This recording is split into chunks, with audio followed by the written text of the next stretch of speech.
Yeah, good morning, everybody. It's Vikas Kumra from Vara Technology, and we are going to welcome to the webinar on financial fraud and cybercrime in financial services. I would like to introduce Colonel Inderjeet Singh Barara, who is the Chief Cybersecurity Officer in Vara Technology Private Limited. I will give you a brief about his profile. Colonel Inderjeet is a cybersecurity officer and a head of a cybersecurity excellence at Vara Technology. In his role, he is instrumental in building the cybersecurity business unit for the group. He is working on a disruptive technologies in the cybersecurity space for securing IT networks, smart cities, and critical information infrastructures. He served in the Indian Defence Forces. He is alumnus of IIT Kharagpur and Symbiosis Institute of Management, Pune. He is an experienced information system professional with experience of more than 29 years across wide spectrum of areas spanning information security, risk management, cybersecurity, cyber forensic, cyber warfare, cyber terrorism, expertise in SOC and CERT, Internet of Things, IoT, including IoT security, blockchain, cryptonomics, machine learning, and artificial intelligence, and smart cities. He has consistently delivered mission-critical results in the field of information security management, cybersecurity, cyber warfare, cyber risk management. He has been consistently been awarded while in Army and was awarded Magnificent CIO of the Year award in 2016 and Excellence Award by International Police Commission (IPC) in the year 2019. And recently, he was awarded 50 Innovative Leaders Award in 2020 and a Cyber Security Leadership Award in 2020. Please welcome Colonel Inderjeet Singh Barara. Sir. Thanks, Vikas, and good morning, everyone. It's a pleasure to be with you today. And in our series of technology talks and the product solution, which we bring time to time to you all, Cybersecurity Association of India and Vara Technology today is bringing in a very most sought after topic of financial crimes and frauds, which are constantly evolving with increasing cybersecurity threats to organization. And we are seeing these cyber threats growing every day. We are seeing the financial frauds, financial crimes growing every day. And last 2 to 3 months have been quite hectic as regards financial crimes are concerned, frauds are concerned. The cyber threats and attacks which have happened, in the last couple of months have really grown up. And the number of attacks which have gone beyond proportion, nobody even thought of. The hackers are pretty active, whether they're attacking the financial institutions, whether they're attacking the critical information infrastructure, whether it's a hospital, whether it's an individual. So nobody has been left off in the complete game. So that's the kind of situation we are in today. And the topic which we are going to discuss is the financial frauds, cybercrimes in financial services. So having said so, in the financial services has been a very important factor as to how the frauds and the crimes are taking place. And the memories of Equifax attack has not faded away. The memories of your Cosmos Bank which was there, your Bangladesh Bank, your Carbanak these are the kind of attacks which are not gone away from the memory. And we are seeing every day there's a new kind of cyber attack which happens with a motto of gaining it financially, right? So that's how they are. And in one of the thoughts which have been given by the CEO of RI, he said literally 97% of the companies are getting breached, right? And 50% breach discovery rate within 99 days result in damages.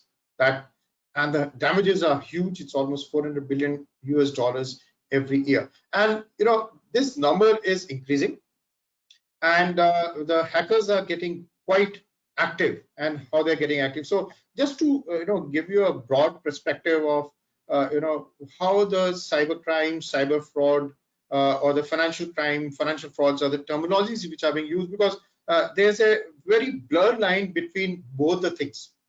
And for the purpose of detection, interdiction, and prevention, many institutions draw a distinction between fraud and the cybercrime and the financial crime, right? especially since the rise of cyber threats, which reveal the extent to which cyber criminal activities have become more complex and interrelated.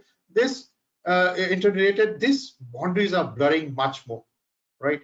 So you really can't distinguish between what's a financial fraud, what's a financial crime per se. And the distinction is not based on law, and the regulator sometimes view it as a result of organization in silos. So this is how the things are today. And the financial crime has generally meant money laundering, for all we know, and few other criminal transgressions, including bribery and tax evasion, involving the use of financial services in support of the criminal enterprises. And the financial frauds, on the other hand, generally designate a host of crimes such as forgery, your credit card scams, your insider threats, including involving deception of financial persons or services to commit the crime. So, there's a very blurred line between both of them. And to give you some kind of a definition to it, so financial crimes are the activities involving money laundering and a few other criminal transgressions, including bribery, tax evasion, involving use of financial services in support of criminal enterprises, more addressed as a compliance issue, right? That's how we look at it. And the financial frauds designates a host of crimes such as forgery, credit card scams, and insider threats involving deception of financial personnel or services to commit theft. So you understand how to distinguish between both of them. It is quite important. And when we look at the industry trends that require a new approach, and we are seeing total change as regards the new crime typologies are enabled by new technology products demanded by the customers, right? So we are seeing new technologies coming up. We have elevated customer and investor expectations which are going up, right? And then we are seeing opening of the banking and the fintech sector. And this sector of fintech and the banking, which enables payment from any digital devices, and this provides a new financial crime opportunity to all of them, right? And then we have the sophisticated crime networks, right? And why this has become so important are that criminals are well coordinated, they are very creative and technologically sophisticated. And if you feel so, in the cat and mouse race, they are quite aggressive today. And any product, device, or communication is a point of entry. So they find anything and everything under the sun to hack an institution or an organization, right? So when you see the increase in the security breaches which have happened in 2017-18, just to give you a figure, it increased from 130 million to 130 average number of security breaches to 145 breaches. That was almost 11% increase. And over the 5 years, when we see that, it's almost increased 67% overall, right? And the increase in the annual cost of cybercrime, these figures are pretty important. And average cost of a cybercrime in 2018 was almost 13 million, which was an increase of 12% to the year 2017. And it has almost increased to 72% in the last 5 years. And this is where we are seeing that each cyber attack which happens, there's a loss to it.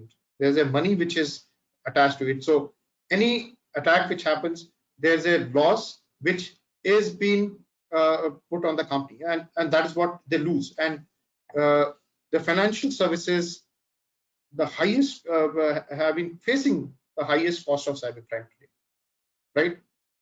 This is a study by Accenture, and when you look in from the different sectors, when they analyze, maybe the public sector, travel, your communication and media, your health, retail, consumer goods, your energy sector, capital market, insurance sector, automotive, software, utility, and banking. And what was brought out, and it has emerged that banking is the highest cost of any cybercrime. And if you put it in numbers, so it is almost 18.37 million US dollars, and it increased from 16.55 million in 2017. And if you look the other sectors which are affected by the financial crimes and the cyber crimes, at the same time they are having less figures in terms of the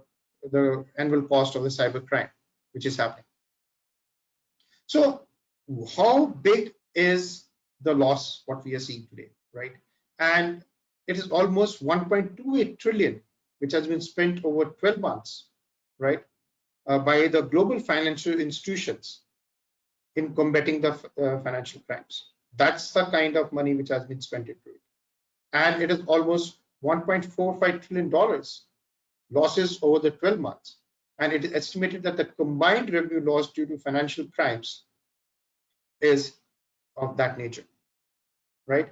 And very unfortunate part in this, that only 1% of the criminal proceeds have got confiscated, right?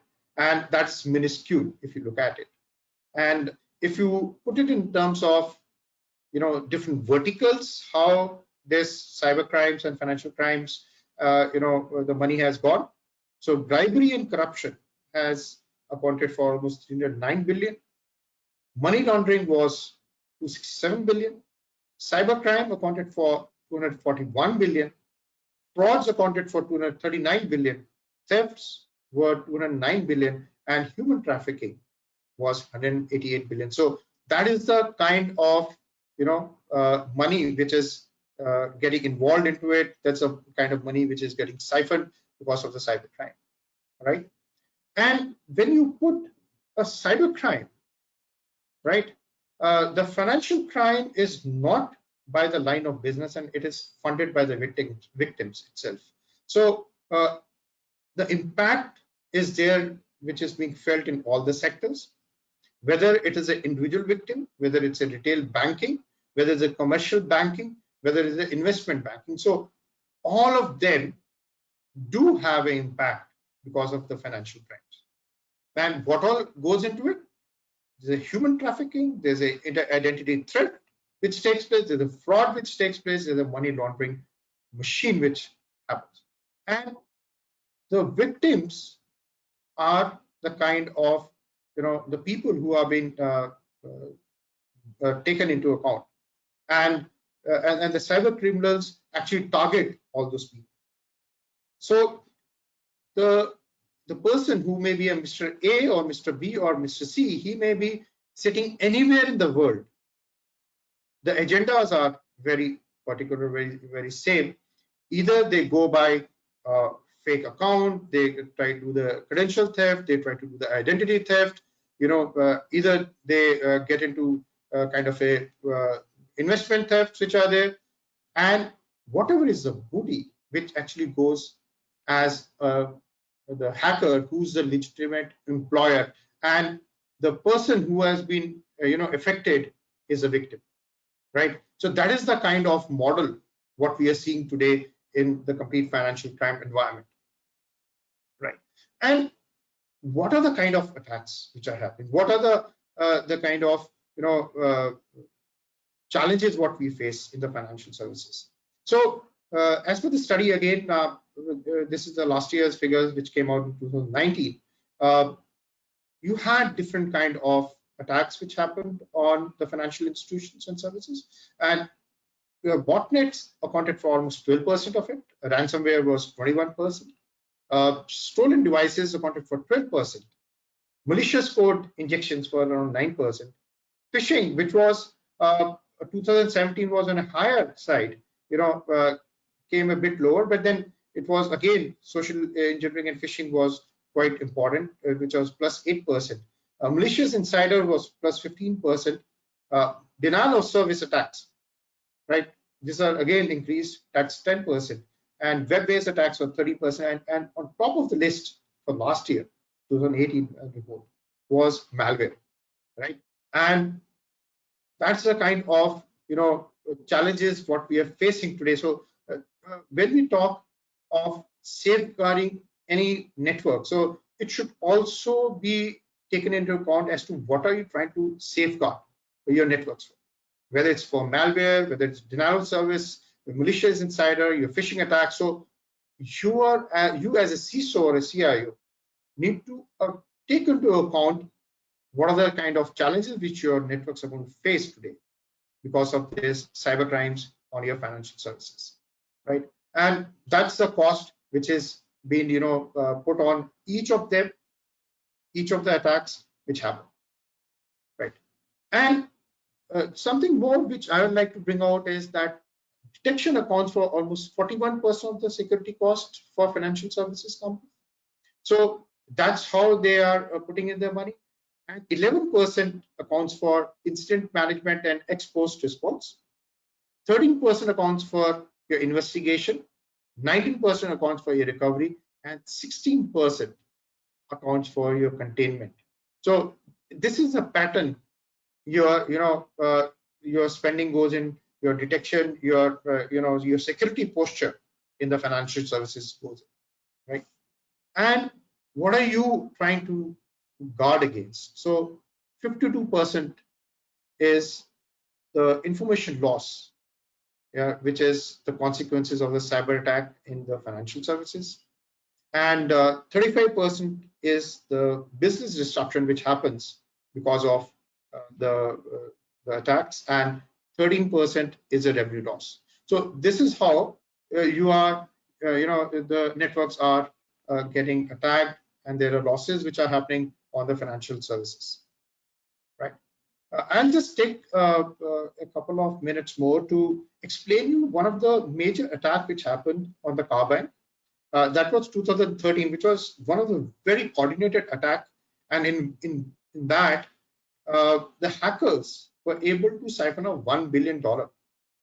And it was through the SWIFTs, it was through the credit cards, it was through the bank account, inflation of the numbers which were there in the account, the money which got inflated. So practically what they did, and this will give you a fair good idea as to how your financial services are so vulnerable today to any of the attacks, right? So initially they were able to launch a spear-phishing mail attack where the employee was targeted and received an email with a Carbanak backdoor as an attachment. He clicked on it, the backdoor got executed, the credentials were stolen, and on opening the attachment, he had infected other machines as well, right? And it searched for the admin PC, and it was able to find the admin PC. It was able to put the embeds into the network and track onto the records which were there. The admin PC was identified, the screens were intercepted, right? And the attackers were able to watch the admin screen to mimic admin behavior for the bank's cash transfer system.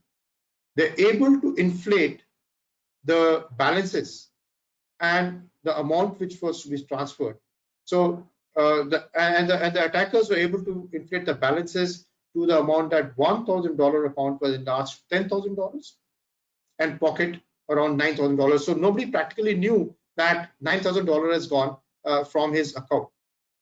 And then the ATMs were programmed to displace the cash, and the attackers were able to issue cash to waiting accomplices at specific time. And the cash was moved through channels by wire transfer and e-payments. And the attackers use online and e-payments to receive the bank to transfer the cash back. And on the similar line, if you have remembered, in 2018, we had the Cosmos Bank attack, which was a very well coordinated attack on a similar manner, where the SWIFT switch was manipulated, the accounts were inflated, and there were 15,000 transactions which took place, 625 credit cards which were programmed, and 26 countries the money was being taken out from. And till date, we really don't have final case study on that as to what practically happened in that particular attack. So this is the kind of attacks which are there, and some of the methods which I will always like to tell you about how to avoid the Carbanak type of attack. So practically, we always say that the bank employee who receives a mail with the attachment should never open it, right? And because the emails what you receive have the capability of reconnaissance and exfiltrate data, so please avoid opening up any account, right? Had the attacker, had the user not opened up the file, he would have never been able to use that kind of data, or never been able to execute the malware into the system, right? And today what's practically happening is any malware attack through your phishing emails which are coming in, and mind you, these all emails which are coming in are spear-phishing emails. These are not just phishing emails just targeted at you. They are spear-phishing emails which are targeted at your organization, at an individual, and any malware, especially the annotated malware, which is quite prominent as of now, right? It can get into your system and work the way it was. And practically any malware getting into a system is a human being who's getting into a system. It's no more just a malware code that is getting into a system. So if we are able to take that kind of precautions, you can overcome these kind of threats, right? And just to tell you how the traditional distinction between the cyber breaches, the frauds, and the financial crimes are getting blurred, to give you just a view on that.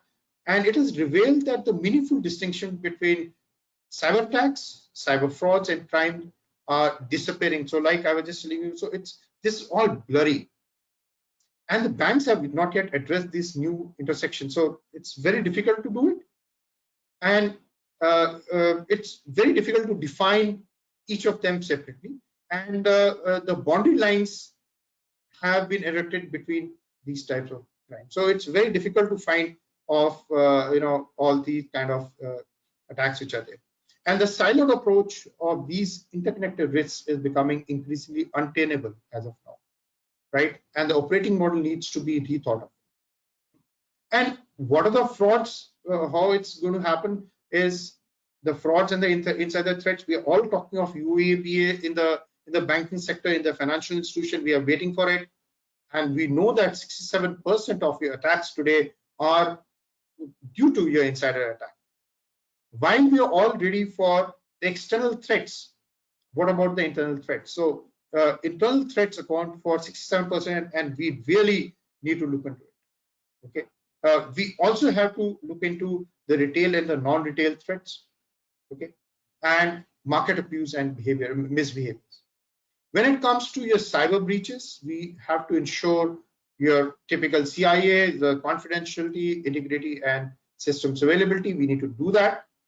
And for the financial crimes, we have to ensure against the money laundering, bribery, and corruptions in the tax evasion and the tax frauds. Right. So what we have to bring in, that there has to be synergy between the crime, fraud, and the cyber operations. So when it comes to the financial institution, they have to know when they are onboarding any of the customer is who's my customer. They have to identify, they need to monitor what are the transactions, what transactions are legitimate, and how do I respond to a threat, right? So when it comes to the financial crime, so I'll just put my laser pointer here. Just one second. So when it comes to the financial crime, it is about who's my customer. It's about the client risk rating, client due diligence, enhanced due diligence, right?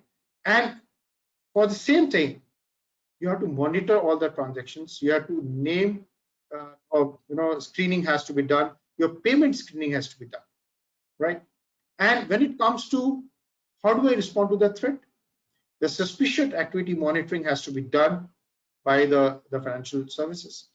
FIU has to be very active. list management has to be very active.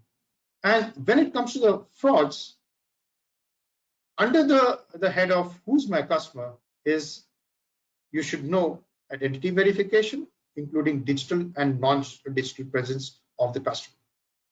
When it comes to what transactions are legitimate, again, you have to do the transaction monitoring and decision making.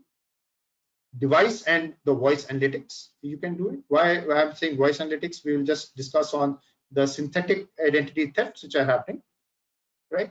And how do I respond to the threats is investigation and the resolution team, right? And for the cybersecurity management, it's a credential management. Your SOC operations have to be very active to enable monitoring, which we are all doing it right now very aggressively. And how do we respond to threat? We have the SOC, we have the forensics, and we have the resolution team. And when we say the synergizing of all three across is the risk scoring of the customer using common and similar customer data. You know, it's very important. Their digital footprints, their non-digital records are very important. Risk scoring for transactions using similar analytics and common use cases based on timing, destination, their sources, value, and frequency is important, right? Their geolocation intelligence is so important. And how do I respond to that threat is the common feedback loop to develop a holistic, view of the modus operandi and drive down use cases. So this is how you need to synergize between all three of them. That is how you will be able to, get a holistic view of the financial crime, fraud, and the cyber operations. Now, at the strategic level, at the banks, at the financial institution, how can you prevent these threats? How can you, have a control of these threats, right? And it can be a customer initiated, right? It can be like while opening an account, you can have a customer opens an account or adds an account number through online mobile branch or ATM channels. You need to kind of have the controls put across it, which we're already doing it in plenty. When you are changing an account change, or when a customer updates his account, he's adding a beneficiary or changing address, you need to put a controller along with it. When you're making a payment, the customer pays, sell for third party through wire, credit card or debit card or online transaction. Again, we have the multi-factor authentication, which is already there with us.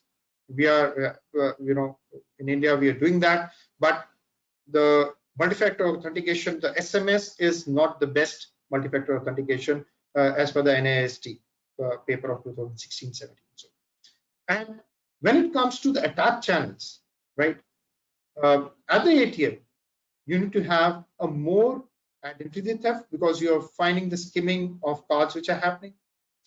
Your synthetic ID has to be, against that you have to be very careful. You have to be careful against the malwares. When it comes to the payment, this is most common in India, which is all happening, and we have to guard against all this of card skimming, your fake PIN pads, your cash trapping, your shoulder surfing, your duplicate cards, your malware, your transaction reversal. So this all which you are seeing it every day, right? So you need to have the controls put along it. And when you make a deposit, you need to have the money laundering against the money laundering and malware, which is a kind of a balance multiplier, which they try to do. So then you have a kind of cards in the e-commerce. You can have different kind of controls along the different processes of an individual. Similarly, the e-banking and the branch banking, right? So all these of them, all the controls, all the the policies and the processes which are important, which we are doing in some form or the other, which needs to be strengthened further. Why I'm saying it's strengthened further? Because despite we doing all this, we are having the financial frauds happening. We are seeing the crimes which are happening in number. And I sometime back I told you about the synthetic ID which is there, and a customer is able to create a synthetic ID about other person, and these IDs are kind of being sold in the darknet, and the darknet is one area which is being used very aggressively in last couple of years for selling the identities at a cost, right? So and the hackers pick up these identities from the darknet, pay them, and utilize it for launching the cyber attacks. So this is the way the darknet is being used by them. And some figures I want to give you about India. This is by the Experian, the study which was there 2018-19, where it brought in the fraud trends in India. And the topmost was the identity threat. Second was the market alert frauds, followed by the fraud contact information, fabrication of documents, third-party frauds, fraudulent organizations, and syndicate fraud. So this is how the frauds taking place in the credit system. And if you look in month-wise, the frauds which are happening, the maximum fraud rates which were there found in the credit cards. Then it was the personal loans, your auto loans, consumer loans, and home loans, and followed by the two-wheeler loans, which were the least. And as regards the distribution of the frauds in the geography, Delhi was the highest with 1.5%, and West Bengal was second with 1.5%, then the Punjab and UP and Haryana. And credit card frauds was the maximum which was seen, which was taking the maximum chunk of any fraud activities which were happening throughout. And when we see the financial services as compared to the other services, so we could find that the financial services accounted for huge amount of frauds, whether it was the customer fraud, your cybercrime frauds, your financial and statement frauds. So it was quite prominent, and as compared to, and these are the figures of Indian industry. While we see the other industries as well where the frauds are taking place, but the financial frauds in the financial services was quite in number, which was quite alarming for everyone. So why these frauds are so widespread? Why we are seeing these kind of financial crime frauds happening? So one is a lack of awareness. There's a lack of knowledge and enthusiasm to learn. Right? We take it as a chalta attitude, always, which is there. Unable to adapt to the emerging technologies. Right? So this is the problem. We want technology, the best technology at the cheapest price. Right? Lack of training in cybersecurity. You go to any organization, the first reply is, my networks are the safest. And to tell you one point, if you're not hacked, you'll be hacked. So let's not get into a myth of I am safe. So it's a very carelessness which is amongst the industry as of now. So which has to be overcome. And it's not an individual. I'm saying the numbers which I told you, 1.25 trillion, 1.48 trillion. That's pretty huge numbers, say for themselves. And we are having a tendency to stick to the old methods, which is troublesome for us, which we have to overcome it. Now, coming on something of the COVID, which has happened, COVID-19, and I spoke initially about the COVID-19, how the financial frauds have increased. They're on the rise, and a UK National Reporting Center for Frauds and Cybercrimes saw COVID-19 related fraud increasing by 400%. So that's quite huge number. And then the McAfee also brought in that the first 13 weeks of pandemic saw the number of bogus websites increasing from 1,600 to 39,000. And to tell you the number of bogus websites, I'll be sharing later. There are almost 1 lakh websites just came up in the time frame of 2 months. Okay, just relating to COVID-19. Right?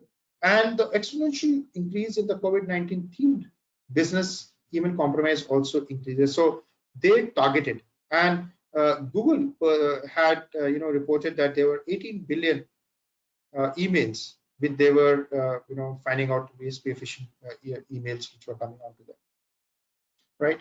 And the phishing emails, that's to everyone, whether it's a financial or individual, they have grown by 600%, and they're driven by criminals who are looking to capitalize COVID-19 pandemic, right? These are COVID-19 themes based, right? They intend to do the scamming, your brand impersonation, and the business email compromise. They have a multiple attachment. They don't come singly, so they come bundled with it. They have kind of a motto of demonstrating the scope of these campaigns with their launching, and they're likely to remain wide, pretty wide to go by it. And we also saw the Android applications. And to tell you, there was a case in point which happened that most of the banks are vulnerable. The mobile applications of the banks are vulnerable today because there's they are trying to snoop in the data. They try to steal the data of people when they're using the mobile applications of banks, right? And I brought in, there are almost more than 1 lakh COVID-19 domains which came up, right? And they should be treated with suspicion, though not everybody will be malicious, but definitely there's a point of suspect. And this is how the coronavirus, when it is spreading, while everybody was trying to look into the coronavirus to guard against the pandemic, the hackers were pretty active on their front. And this is how the registrations of COVID-19 or corona domains were happening day on day. And when you come in for the figures, if you were to look in for the scamming accounted for almost 54% of the attacks which happened in the last 2 months. Brand impersonation was 34%, blackmailing, and then the business email compromise. So these are the kind of phishing attacks which were taking place. And in India now coming in particular, and every one of you who's being facing these kind of attacks, maybe inadvertently, maybe knowing it, maybe not knowing it, we are seeing the loan monitoring frauds which have started happening quite in number. You're getting calls where people are telling you that your loan moratorium, either you're excused or there's a loan moratorium which is due and kindly pay, and people are falling in their trap. Another common one which was very famous, the PM Cares Fund fraud which happened. The day the PM Care Fund was launched, the next day you had another PM Care Fund account opened up, and you don't know whether which one is the fake and which is the original one. Most of the people will fall for the fake one, right? Then is the exploiting greed. You have the fake e-commerce sites which are coming, and most of it, the e-commerce, when it picked up, because you did have the brick and mortar shops which are opening up, everybody went to the e-commerce. So there was a skimming attack which started happening, and the hackers made similar looking bank sites which were taking practically to the phishing website which they had created for the payment, and they were able to steal in the credentials of the users. And the other one which we were seeing was the installing the malwares into the system. And most common was in India, what we saw was you get a 2 months broadband free if you click on the link, right? And then it was a Netflix kind of fraud which was happening all around on your Facebook, where people were being told to play a kind of a quiz. They were made to reply on that. They were he will win it, and thereafter they will see his credentials. So these are the kind of things which we are seeing every day in and day out, and they are all easily executed, and they were just taking the advantage of the people and the lack of awareness of the victim. And this is so prominent today, right? These kind of financial frauds which are happening day in and day out in India. And this is the kind of themes, and most of us would have fallen for this. I'm very sure, right? You get email from your IT changing that, asking you to change your password because you're working from home. We need to upgrade your system, and you fall for that. And it's so smart and so good-looking email which comes to you, right? So it may be a kind of a activation of email, a deactivation of email in process, your revised vacation and sick leave policies which are there. So they are all targeted to your employees, right? To get into your system. It's not that you are a particular target. The modus operandi is to get into your network. The best way to get into a network, right? In addition, there were a couple of more of these kind of themes which are there, and they're increasing in number, right? In India also, we are being seeing it. So Vodafone, Airtel, and BSNL, there were call alerts where messages received day on day. You are receiving all those messages. You are receiving different kind of emails which are there. So these are the kind of themes which are used in wild by the cyber criminals during this pandemic for the financial frauds.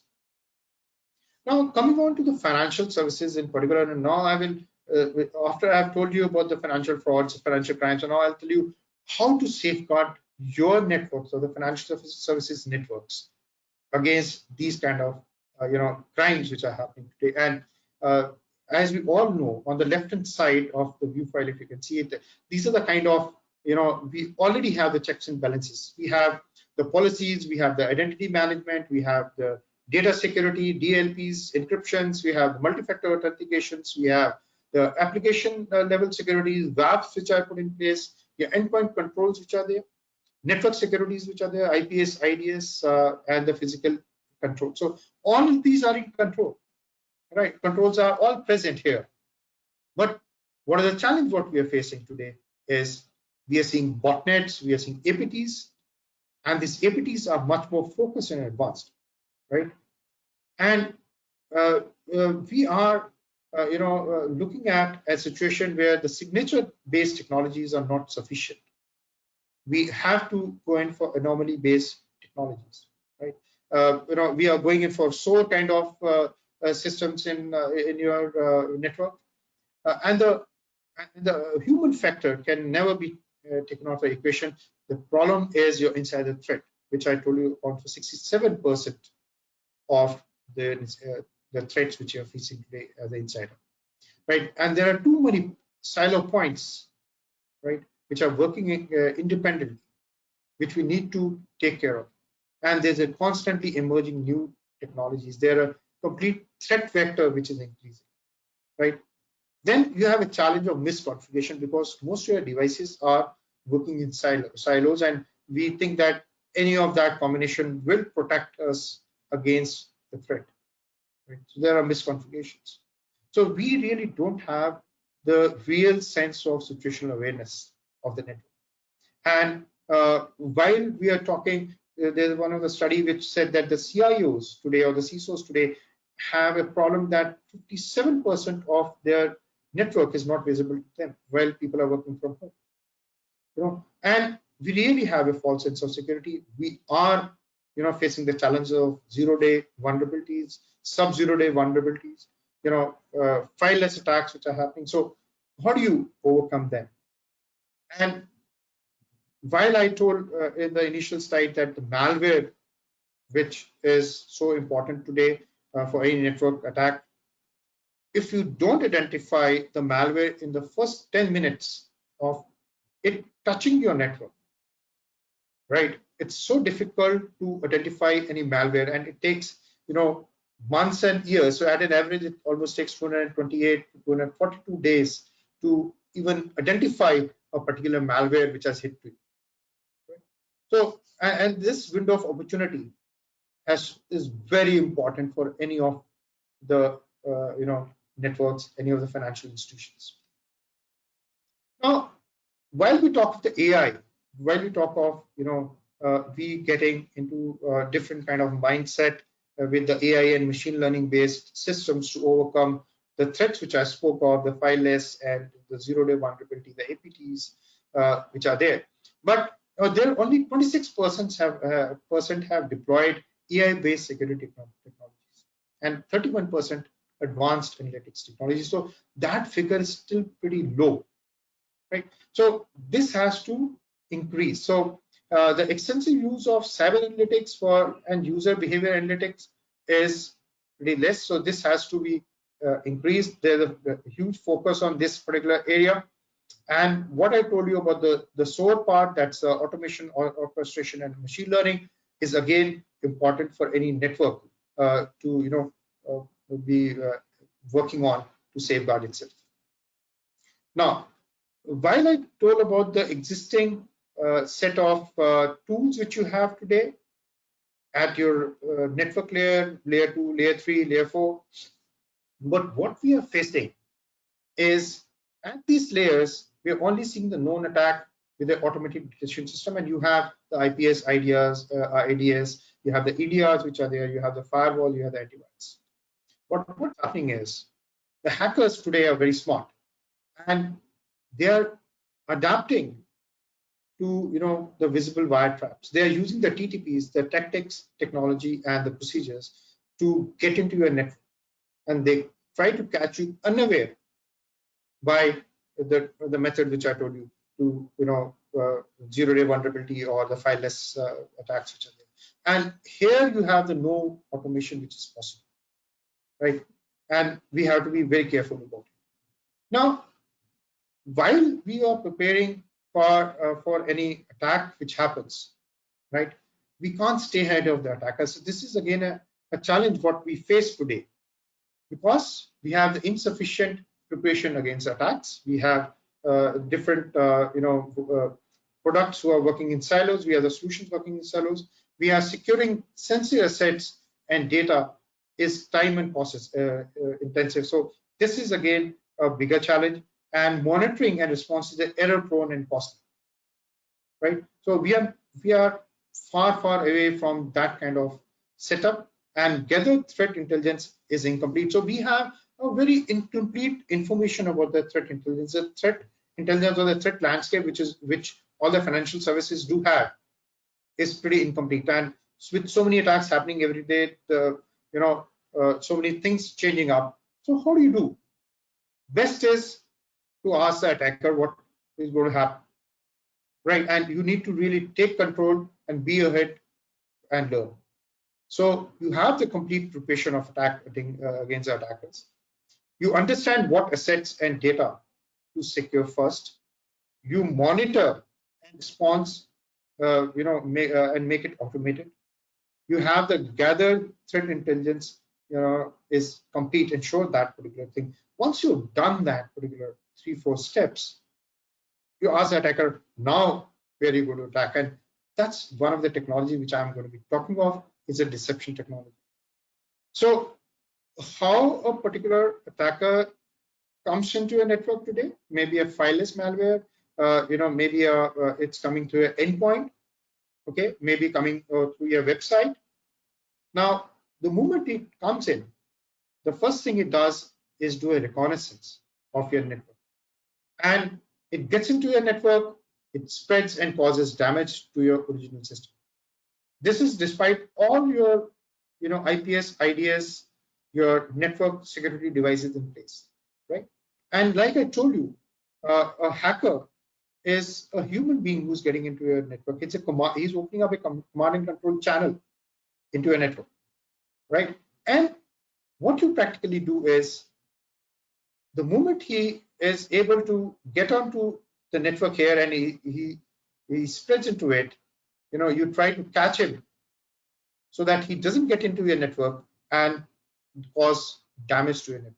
So the aim is to trap him right at the beginning of the the network, the endpoint, wherever he is doing a touch base. So what you do is practically is in the deception system is that you try to put a lure at the endpoint so that you try and trap the malware there itself, the infectious file there itself. Don't let them reach to your servers where he sees a gold mine, okay? And the other point what you do is you put a decoy and you gain the threat intelligence about the hacker, the file which is there, the malware, and let him come in, and here you trap him and don't let him go proceed ahead. So this is the way the deception technology, one of the technologies which can be used to stop any of these malware attacks, the fileless attacks, the attacks which are zero-day vulnerability attacks. Right? Now, the other methodology which is important is the phishing mails which are there, and most of the financial services do have a phishing mail, and the spear phishing mails are very important today because the hackers are all targeting your business emails to gain control of your account, and he can then put into a trap or install a malware into your system, right? And what we have seen is that the business email compromise attack have been quite a bit in the last couple of years. Even while we are talking the COVID-19 itself, the business email compromise has been quite a number. So that's where we find that the phishing emails are important, and you have to guard against the phishing emails. So the one solution which we like to tell is a co-fence, where you have the phishing mails which can be taken care of using this particular solution. And as you know that there are almost 281.1 billion emails which are being sent and received daily. So identifying each of the emails is not possible, right? And the amount of volume of data which you're getting into a network is so huge, you cannot read through each of the emails for the malware or the infections. So how do you do it? You practically create a phishing kill chain, and you get on to finding the phishing emails. You create a self-emulations which are there. You create a process baselines. You create a simulation designs for your network. In particular, you create a phishing intelligence of different attacks which are happening in your network. You create an IR model, right? You create a simulation delivery model for your network. You have a reporting system, right? And you create a focus for all awareness activities. You track the simulation reports which are there. Then you do a triage and mitigation part of it, and you're really able to overcome the phishing email. So what you practically do is you try to identify any email which is coming into your network, okay, and try and trap it if it is a phishing mail, if it is reaching in your inbox. So there are 4 kind of tools which are being there. There's a co-fence PhishMe, which is a kind of the solution which works for the endpoints. Then you have the PhishMe reporter. It turns the employees into informant on the phishing in progress. And then you have a triage where you're trapping all the phishing mails which are there, and then you create a threat intelligence of all the phishing emails which are happening world over.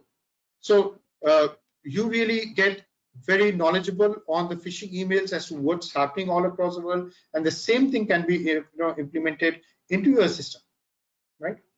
And now coming into some of the key priorities for the CISOs, what they should do to overcome the financial crimes, the frauds, and the cyber crimes.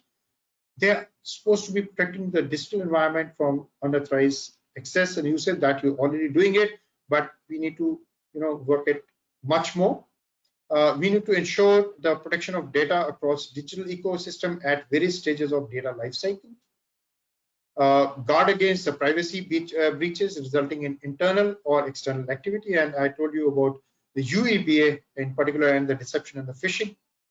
And adhering to the statutory requirement, including technology laws, sectoral laws, and the regulation, and minimizing the risk of disruption in operations or unavailability of services due to high dependency on tightly coupled technologies. Right? And what are the way aheads? Most of the banks have begun a journey by closely integrating their cybersecurity with the fraud units. They are enhancing the information sharing and coordination across silos, which is leading to a greater risk effectiveness and efficiency. There is a requirement of redesign and redefining the roles and responsibility, activities and capabilities which are required for each line of defense. And there's a requirement to set up a holistic center of excellence to enable end-to-end decision making across frauds and cybersecurity. And also, there's a effectively combine all operations related to cybercrimes, including fraud and anti-money laundering, into a single global utility. And to end on is that be cyber safe, stay safe. So that's what we have to be today. And to secure your networks, secure your individuals, secure your customers against the cyber frauds, the cyber crimes, and the financial frauds. Thank you. I'll now take on the questions if there are any. Yeah, sir. There are two questions, sir. One is from Mr. Shubham Sagar. He's asking, is intellectual property right fraud committed to have financial gain? Yes, if the intellectual property rights, tenable to a financial gain, then it is against it comes under financial frauds. Okay, and the second question is from Mr. Rupin Sharma. He's asking that can we share the recording of the webinar? Yes, I'll share that. Yes, sir. And the third question is from Mr. Ajay. Insurance can also be an effective risk transfer mechanism to migrate some of the cyber risks. Yes, insurance is a major tool for transferring the risk, but unfortunately in India, the cyber insurance has not yet taken off in the manner it was required. There are very few companies. I think last year, if I remember, the figure was around 350. That's the kind of companies which were there having a cyber insurance in India as of now. So this number has to grow up and go up quite a bit. So these are the three questions. Okay. Thank you very much, everyone. It was really a pleasure that you all came in and heard to us. And if you have any question, we will definitely like to take it offline. And you can get in touch with me personally or on the email, and we'll reply you back. And thank you very much. Have a great day and be cyber safe without any frauds or cyber crimes happening to you or your networks. Bye-bye. Yeah, so there is one more question, sir, from Mr. Sudhakar, AM. Yeah. How is the security given by cyber police in phishing attacks? Are they well organized?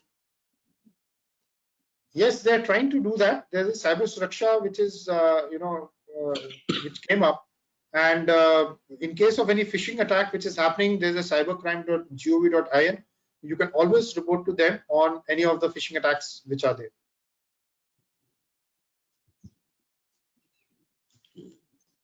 Yes, sir. These were the Any last other questions, question, please? Okay. Thank you very much. Have a great day, guys. Bye-bye. Bye-bye. Thanks. Thank you very much. Bye. Bye.